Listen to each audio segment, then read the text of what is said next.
Wait wait, आप सब पढ़ रहे हैं? पढ़ने से पहले बता देते हैं, हम जा रहे हैं एक फ्यूचर ट्रिप पर, जहाँ हम देखेंगे कि 100-150 साल बाद आपका स्कूल किस तरह से होगा। ना कोई टीचर्स, ना कोई क्लासरूम, ना कोई फ्रेंड्स, ना कोई स्कूल की वो बेल, सारा कंट्रोल आपके पास और एक बड़ी सी स्क्रीन जहाँ आपको एक रोबोटिक टीचर्स पढ़ाएंगे। तो लग रही है ना एकदम अजीब सी और मजेदार सी बात। तो चलो इस ट्रिप को शुरू करते हैं। Let's begin. This is Ajit Singh here.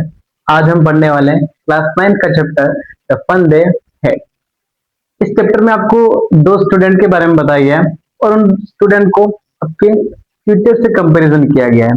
अब फ्यूचर से कंपैरिजन का मतलब ये है कि आप इस चैप्टर में पढ़ने वाले हैं कि फ्यूचर में जाके पढ़ाई कैसे होने वाली है, फ्यूचर में किस प्रकार से क्लासरूम होंगे, किस प्रकार से टीचर्स होंगे और कैसे पढ़ाई चलती होगी। और यही सारी चीजें आपको इस चैप्टर में बताई गई है। तो चैप्टर यहाँ से शुरू होता है कि मार्जे नाम की एक छोटी सी बच्ची होती है जो 11 ईयर्स ओल्ड होती है आपकी। अब ये मार्जी आपकी एक डायरी लिख रही होती है और उस डायरी की डेट होती है आपके 17 मई 2157, यानी कि आज से अगर हम कंपेयर करें तो ऑलमोस्ट 130 से 140 ईयर आपके बाद में फ्यूचर में ये सारी चीजें जो है वो चलेगी। तो यहाँ पर आपके मार्जी जो है वो अपनी डायरी में नोट करती कि today Tommy find a real book.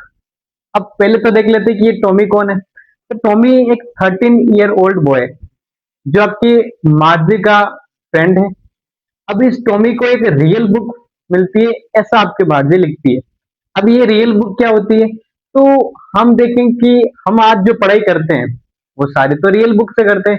Real book यानी कि फिजिकली बुक, यानी जिसमें पेजेस होते हैं या जो हम अंडरलाइन करते हैं, मार्क करते हैं, उन्हें पेज पलटते हैं, तो वो सारी बुक जिसे हम आज पढ़ते हैं और यूज करते हैं, जिसे आप भी पढ़ते हैं और मैं भी पढ़ता हूँ।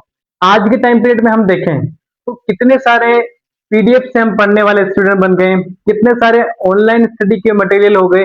तो आज भी हम देखें तो खूब सारी चीजें जो है वो डिजिटल रूप में आ चुकी है।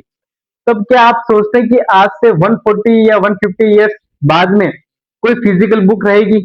सारी जो है वो टेली बुक्स होगी। अब ये टेली बुक्स क्या होती है? तो आप देखना कि जो आपके आईपैड होते हैं या टैबलेट होते हैं, उस पर आप देखना कि जो फॉन्ट में आपके जो टेक्स्ट होता है वो रन कर रहा होता है या स्क्रॉल कर रहा होता है, उस तरह से आप पढ़ेंगे, यानी कि पूरी तरीके से डिजिटली पढ़ाई होगी, या हम कह सकते हैं एनिमेशन के रूप में पढ़ाई चलेगी। अब आपकी जो मार्जी होती है वो पड़ती है आपके रोबोटिक टीचर से, जो और उन रोबोटिक टीचर को उन बच्चों के आईक्यू के हिसाब से जो है वो डेवलप किया जाता है, यानी कि जिस बच्चे को जिस हिसाब से रिक्वायर होती है उस हिसाब से जो टीचर है वो मैन्युफैक्चरिंग कर दिया जाता है या रोबोट जो है वो बना दिया जाता है। अब उनका जो क्लासरूम होता है वो उनके कमरे से अटैच होता है, यानी कि कमरे के पास में आपके क्लासरूम होता है और एक बड़ी सी स्क्रीन होती है जिस पर आपके एक कंप्यूटर होता है, वहां पर उनको अपना होमवर्क जो है वो इंसर्ट करना होता है। अब जब मार्जी टॉमी को पूछती है कि ये बुक उसको कहाँ से मिली, यानी कि जो रियल बुक की वो बात कर रहे हैं वो उन्हें कहाँ से मिली। अब टॉमी बताता है कि ये बुक जो है उसे उसके ग्रैंडफादर ने दी है और ये बुक उसको स्टोर रूम में मिली है। तो अब मार्जी पूछती है उससे कि ये बुक जो है किसके बारे में। तो टॉमी बताता है कि ये बुक आपके स्कूल के बारे में। अब आपकी जो मार्जी होती है इसको स्कूल पूरी तरीके से पसंद नहीं होता है, वो स्कूल से नफरत करती है और उन रोबोटिक टीचर से भी वो नफरत करती है, उन बड़े बड़े कंप्यूटर से भी वो नफरत करती है। तो अब आपकी टॉमी कहता है कि ये बुक तो स्कूल के बारे में है। अब मार्जी कहती कि भला कोई व्यक्ति स्कूल के बारे में क्यों लिखेगा, या उसको स्कूल के बारे में ऐसा क्या नॉलेज है जो वो हमको बता रहा है। तो टॉमी बताता है कि ये बुक पुरानी बुक है, इसमें ये बताया गया कि पहले सभी स्टूडेंट जो थे एक जगह जाते थे पढ़ने और उनको जो है कोई रोबोटिक टीचर नहीं पढ़ाता था, उन्हें जो था मैन पढ़ाते थे, यानी कि जो आपके हमारे ह्यूमन बींग्स होते हैं वो पढ़ाते हैं। तो आपकी मार्जी सोचती कि ऐसा कैसे हो सकता है कि इतने सारे स्टूडेंट एक ही जगह पढ़ते हैं, एक साथ आते हैं, एक साथ जाते हैं और उनको पढ़ाने वाला कोई रोबोटिक टीचर ना होके एक ह्यूमन बींग है। तो आपके टॉमी बताता है कि ऐसा पहले होता था, हमारे जो पेरेंट्स है या ग्रैंडफादर है उनके समय होता था, कि ये दोनों बच्चे जो है वो फ्यूचर की बात कर रहे हैं, तो आप इससे कंफ्यूज ना हो।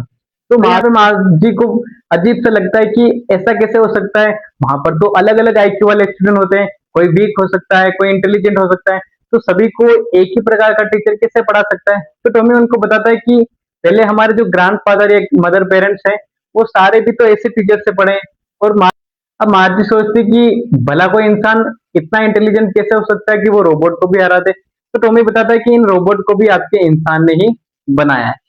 अब आप अब मार्जी जो होती है उसको मैंने आपको बता दिया कि पूरी तरीके से स्कूल पसंद नहीं होता है। उसकी जो ज्योग्राफी का होमवर्क होता है वो भी पेंटिंग होता है और उसका ओवरऑल जो प्रेजेंटेशन होता है वो काफी वीक चल रहा होता है।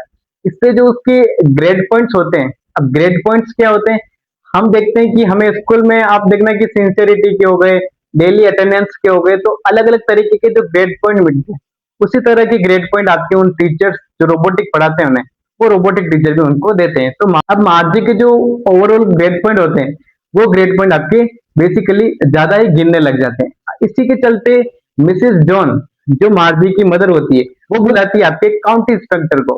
अभी काउंटी इंस्पेक्टर क्या होता है, तो बेसिकली जो रोबोटिक टीचर्स होते हैं, अब उसमें कोई टेक्निकली इश्यू आ जाए या कोई डिफॉल्ट आ जाए तो उनको सही करने के लिए एक काउंटी इंस्पेक्टर नामक एक आदमी होता है जो वहां पे आता है और उस रोबोट को सही करके जो है वो चला जाता है।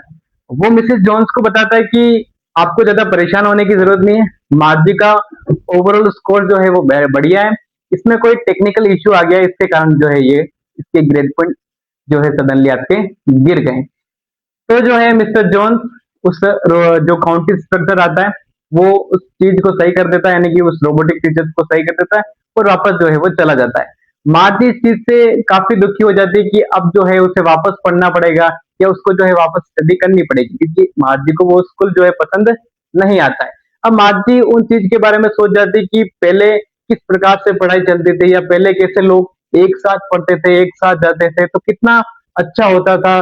सभी जो है खेलते थे आपस में या एक ही जगह पढ़ना कितना अजीब सा होता था या कितना बढ़िया होता था। और वहीं वो अपने बारे में सोचती है कि उससे कैसे अकेला रहकर एक ही क्लासरूम में बैठना है, उससे एक ही प्रकार का टीचर जो भी रोबोट पढ़ाता है।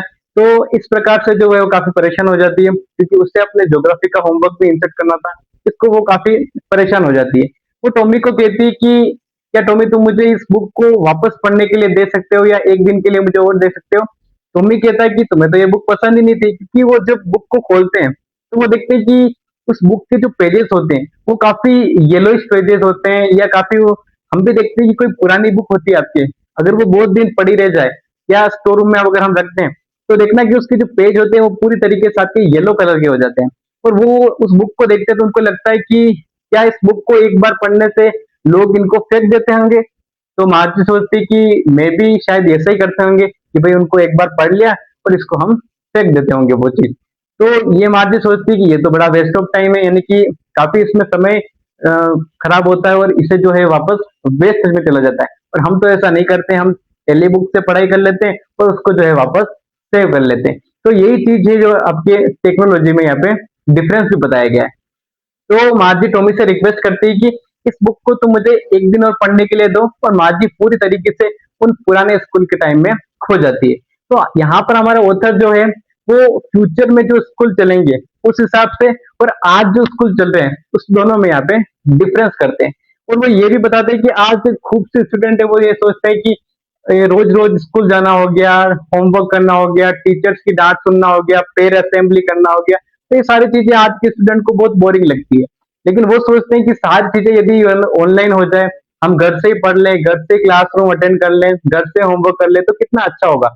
और वहीं आपकी फ्यूचर में बेटी हो जो मार्जी है वो सोचती है कि पहले के स्कूल कितने बढ़िया होंगे, जो सारे बच्चे एक साथ जाते थे, इनसे उनका टाइम भी जो है वो कवर हो जाता था और पढ़ाई भी अच्छे से हो जाती थी, वो उनको ह्यूमन बीइंग पढ़ाता था। अब यहाँ पर दोनों चीजों को हम देखें तो दोनों ही चीजें काफी डिफरेंशियल है। कोई यहाँ पे रोबोटिक टीचर से पढ़ रहा है, आज जो है हम आपकी ह्यूमन बीइंग से पढ़ रहे हैं। वहां पर जो सारे क्लासरूम है वो मैकेनिकली रूप से बने हुए हैं, सारे वहां पर रोबोटिक टीचर्स हैं, बड़ी सी स्क्रीन है जहाँ पर जो टेक्स्ट होते हैं वो आपकी मूव कर रहे होते हैं। और वहीं आज हम देखें तो वो सारे जो फिजिकल बुक है उसमें जो अक्षर वगैरह या आपकी जो टेक्स्ट होता है वो स्टिल रहता है, यानी कि कोई मूव वगैरह नहीं करता, उसे हमें खुद पढ़ना पड़ता है। वहां पर जो है सारे जो टेक्स्ट होता है वो मूव करता है और उसको जो है वो रोबोटिक टीचर्स आपको पढ़ाता है। तो इस स्टोरी में बेसिकली यही था, काफी सिंपल और स्वीट सी स्टोरी थी, आपको फ्यूचर से रिलेट करवाया गया है और आपको ये भी बताया गया इस चैप्टर में कि आज जो आप चीजें पढ़ रहे हैं या स्कूल जा रहे हैं वो आपको एकदम अच्छी चीज है या उसको आपको बोरिंग तरीके से नहीं लेना है। आपको जो ये स्कूली लाइफ मिलती है उसको एंजॉय करना है, क्योंकि जैसे ही आप स्कूल से ड्रॉप आउट होंगे तो आप देखेंगे कि बाहरी दुनिया जो है वो पूरी तरीके से अजीब है। यहाँ पर आपको एक टाइम जो है वो भी कवर हो जाता है आपके, और आपको अलग-अलग स्टूडेंट से मिलने का मौका भी मिलता है, अलग-अलग टीचर्स आपको पढ़ाते हैं, तो काफ़ी ये मज़ेदार सी चीज़ होती है। और जब आप स्कूल से ड्रॉप आउट हो जाएँगे तो आपको बहुत सी चीज़ें जो है स्कूल की मिस होगी, और यह भी लगेगा कि काश मैं उस समय पढ़ लेता या उस समय को एन्जॉय कर लेता, ना कि पछताने में लगाता या बोरिंग हो जाता। तो ये सारी चीज़ें आप खुद ब खुद इस चैप्टर को पढ़ने के बाद रिलेट करेंगे, और आई होप कि आपको ये चैप्टर अच्छे से समझ में आया होगा। और इसी प्रकार से आपको बाकी चैप्टर्स की स्टोरी और बाकी पोएम्स की समरी को जानना होता है, तो आप हमारे चैनल को लाइक, शेयर, सब्सक्राइब कर सकते हैं, क्योंकि आपका एक टच जो है हमारे पूरे दिन की मेहनत को शो करता है। तो सब्सक्राइब करना ना भूलें, और मिलते हैं नेक्स्ट वीडियो में।